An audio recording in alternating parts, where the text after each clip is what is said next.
Hello. Decided to start a BonaResponds vlog, video blog, because there's so many stories I've been trying to tell since the start of BonaResponds, and I only get to tell them when I'm in the van driving or something like that, and so many people haven't heard them that I think it's important that everyone who, well, not everyone, but who wants to at least hears these stories.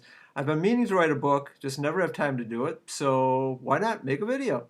So just like sitting around a campfire type thing, sitting in a dark room, but that's all right.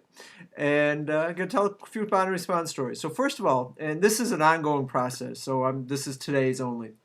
But BonaResponds got started in October of 2005 after Hurricane Katrina. We went to Gulfport in Biloxi, Mississippi, and we were working with what was then known as All Hands.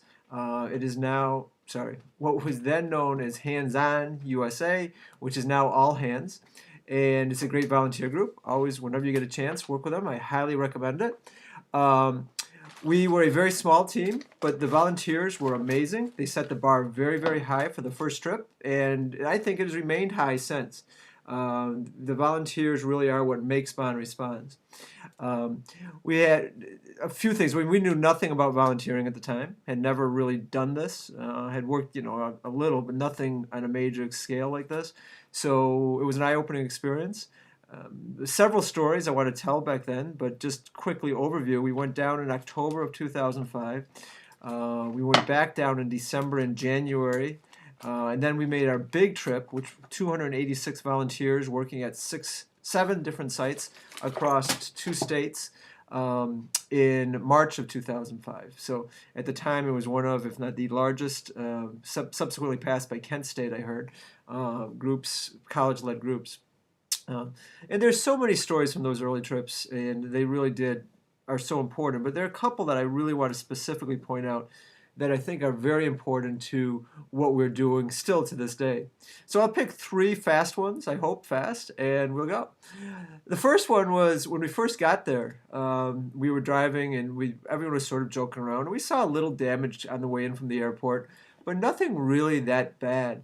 All of a sudden, we had one of the oh my God moments when we went over a set of railroad tracks and suddenly saw miles and miles of destruction with National Guards, troops, etc. guarding it, signs saying no looting, you loot, I shoot, type things like that. And I think everyone knew we were in for something pretty serious, but at that point it really dawned on us that wow, this is going to be a long-term project and we need to get more people back. We only had 8 people that first trip, and we needed to get more back. So really, right then, we all agreed we were coming back.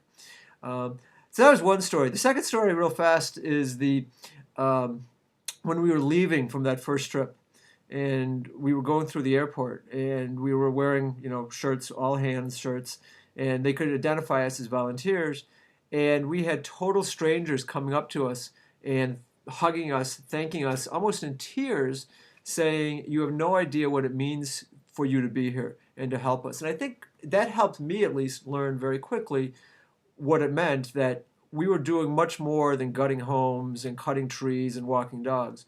We were bringing hope, and we were reminding people that they were not forgotten, reminding people that they were important, and reminding people that they were going to get through this. So that's the second thing, and I think that sticks with us to this second when we're doing projects. I think we're doing much more than just building a ramp or gutting a house. The final story of that trip was actually from the December trip. And a volunteer was there, and he was leaving that day, so he got up to say a few words. And he pointed out that he was a better person when he was in Biloxi. And he was happier, he was friendlier, he didn't smoke, he didn't swear. He was just all around a happier person. And it dawned on him that Biloxi wasn't anything magical. There was nothing magic in the water. There was nothing magic in the food. It was the ability to help people and to make a difference in people's lives. And he said he was been thinking about it for a few days, and it finally concluded that he didn't need to travel 1,200 miles to be that better person, that there were poor people everywhere, that there were people, the handicapped, the disabled, that people needed help, that dogs at the Humane Society, the SPCA, needed walking, that parks needed cleaning. The same jobs we were doing after these disasters were everywhere, not just in the United States, but everywhere. And if we only take time out of our busy schedules to do that, we're going to be a lot better. The community is going to be a lot better, and so many people will be helped. That really laid those three stories, that there's a lot of work to be done, that people really did appreciate and need people to do this, and that we could do it anywhere, really laid the groundwork for BonaResponds to the second. So we'll be back next soon. I don't know when I'll do the next one of these. Hopefully soon, with another story. But just keep these in mind when we're going through. And again, BonaResponds is always open to everyone. We do things virtually every weekend. We respond after disasters. We build wheelchair ramps locally, and we'd love to have your help. So thanks for listening. Thanks for watching. Sorry, maybe next time we won't be sitting in a dark room. Bye.